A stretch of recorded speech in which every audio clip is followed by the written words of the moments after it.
Hello everyone, it's Geesje. Welcome back to my channel. Today I'm gonna show you a few tips about scoring and folding.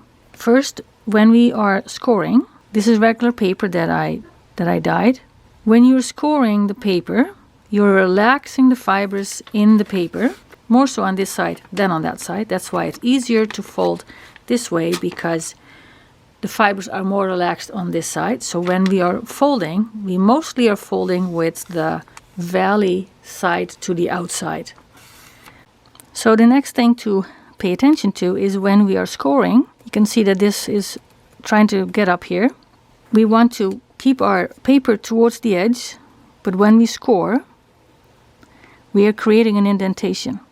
So we have to be mindful of holding on to this part when we are making the next score line.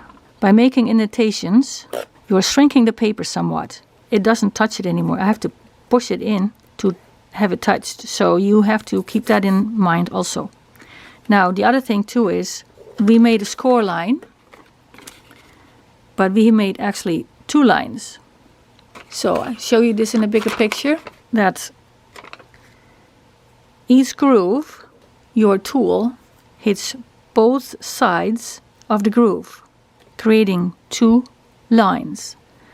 Now when you're scoring every inch and you're folding on one edge and the next time on the other edge, this is now more than 1 inch. So you always have to find the same edge so that you can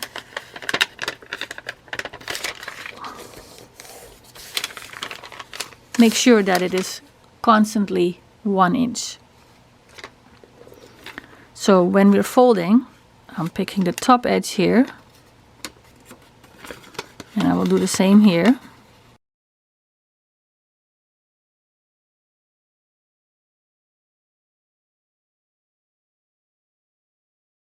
So if I want to accordion fold, and we're going this way,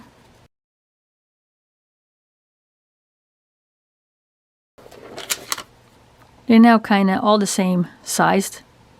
Looks nice.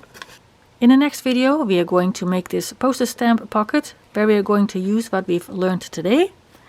It does matter how you treat your score lines, and if you pay attention to your score lines and how you fold them, you will get a neater result in your project.